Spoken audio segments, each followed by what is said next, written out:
আসসালামু আলাইকুম, স্বাগতম হোসেনপুর স্বপ্ন একাডেমিতে। আজকে আমরা আলোচনা করব আইসিটি চতুর্থ অধ্যায়ে রাজশাহী বোর্ড 2024 সাল। এটা নিয়ে আমরা আলোচনা করবো। রাজশাহী বোর্ডে 24-এ কি আসছে আমরা একটু দেখি। HTML এখানে দুইটা উদ্দীপকের অংশ দেওয়া আছে, চিত্র 1 চিত্র 2, অর্থাৎ web page 1 web page 2। 3 number প্রশ্ন বলছে চিত্র 1 এর মতো ওয়েব পেজ তৈরির HTML কোড লেখো। অর্থাৎ এটা আমরা একটা HTML কোড লিখতাম। আমরা একটু দেখি 3 নম্বর প্রশ্নে। প্রথমে লিখলাম HTML, তারপর বডি, টেবিল বর্ডার,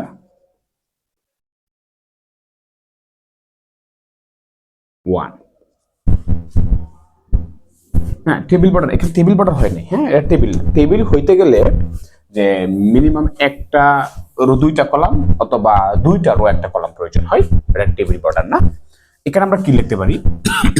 ঠিক আছে, বুক লিস্ট। বুক লিস্ট লেখাটা এখানে কি আছে? নিচে আন্ডারলাইন আছে। যদি আমরা হেডিং ধরতে পারি, ছোট হেডিং ধরতে পারি। হেডিং এর ক্ষেত্রে আবার H1 H2 H6 এরকম আছে। H1 H2 H3 H4 H5 H6। এখানে H1 মানে সবচেয়ে বড় হেডিং, H6 মানে সবচেয়ে ছোট হেডিং। দুটোটা মাঝারি আছে, তাহলে লিখলাম H3 অথবা আমরা এটা প্যারাগ্রাফ ট্যাগও দিতে পারি। প্যারাগ্রাফ ট্যাগ দিলে হবে। এখানে আন্ডারলাইনের জন্য কি? ইউটেক। আন্ডারলাইনের জন্য ইউটেক। তারপর কি? বুক লিস্ট, তারপর ইউটেক শেষ, H3 শেষ। এরপর লক্ষ্য করি এখানে 3টা লিস্ট এগুলো আছে, কিন্তু লিস্ট 3টা ভিন্ন ভিন্ন। এবং কোন ধরনের লিস্ট? Unorder list. আনঅর্ডার থাকলে কি হবে? UL। তারপর টাইপ, এটা কি আছে? ডিস্ক। এটা কি একটা লিস্ট? লিস্ট হলে কি করতে হবে? এখানে লিখতে হবে LI, তারপর কি বাংলা, কি LI শেষ। কিন্তু ULটা কি হয়ে গেছে? এই UL শেষ হয়ে গেছে। এখানে একটু বুঝতে হবে, পরে কিন্তু আরেকটা আবার ভিন্ন, ওইটাও আনঅর্ডার লিস্ট, কিন্তু তার প্যাটার্নটা কি? ভিন্ন। আমি একটু ভিন্ন কালার দিয়ে লিখতেছি বোঝার জন্য। UL, ওইটা টাইপ কেমন?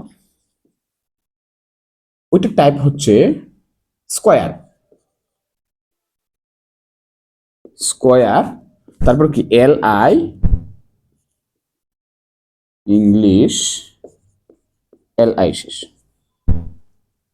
তারপর UL শেষ। আবার একটা UL শুরু করতে হবে। ULটা কেমন? যে UL এটা টাইপ কেমন? এটা সার্কেল। তারপর LI ICT, LI শেষ, এই ULও কি শেষ। তার মানে কি? সম্পূর্ণ বডি শেষ, বডির কাজ শেষ, HTML শেষ। এখানে আনঅর্ডার লিস্ট, কিন্তু 3টা ভিন্ন ভিন্ন, যেন 3টার ভিন্ন ভিন্ন কি করতে হবে? কাজ করতে হবে। আশা করি এইটুকু সবাই বুঝতে পারছো। তাহলে আমরা 4 নাম্বার প্রশ্নে যাই। 4 নাম্বার প্রশ্ন হচ্ছে উদ্দীপকের চিত্র 2 এর মতো ওয়েব পেজ তৈরি করো যেখান থেকে ওয়েব পেজ 1 পাওয়া যায়। আচ্ছা, এখন আমরা পরের অংশটাই যাই।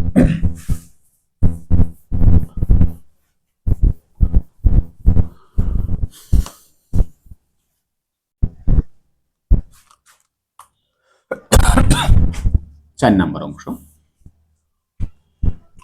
এটা কিন্তু একটা টেবিল না। হ্যাঁ, প্রথমে আমরা লিখলাম HTML, তারপর বডি। বডি লেখার পর এখানে ওয়েলকাম টু ICT ল্যাব, এই লেখার একটা হেডিং। তো এখানে হেডিং এর ক্ষেত্রে আমি H3 ব্যবহার করলাম। আগের প্রশ্নটা যা বললাম, তুমি H4 ও ব্যবহার করতে পারো। ওয়েলকাম টু ICT ল্যাব, এই H3 শেষ। তারপর এখানে আসি প্যারাগ্রাফ টেক। আমরা এটা করলাম, একটা প্যারাগ্রাফ টেক ব্যবহার করলাম। ব্যবহার করার পর কি লেখা আছে? এস। এখানে সাবস্ক্রিপ্টের ব্যবহার। তারপরে যেহেতু নিচে টু, তাহলে কি হবে? সাব টু, সাব শেষ। তারপরে হচ্ছে SO, এবং নিচে কি আছে 4 সাব, তারপরে লিখলাম 4 সাব শেষ লাইন ব্রেক, কি দিলাম বিআর দিলাম লাইন ব্রেক। আমি এটা একটু লাইন ব্রেকটা একটু ভিন্ন করে দিয়ে লিখি, ভিন্ন কালার দিয়ে লিখি, তাহলে বুঝতে সুবিধা হবে। Line break. এরপর আবার কি আছে, ব্র্যাকেট এ প্লাস বি, এরপর কি আছে সুপ, কারণ কি উপরে সুপ, কত উপরে 2 সুপ শেষ সমান সমান এ, তারপর কি আছে সুপ, সুপের সংখ্যা 2 সুপ শেষ, তারপর plus A 2 A B plus B sup 2 sup শেষ।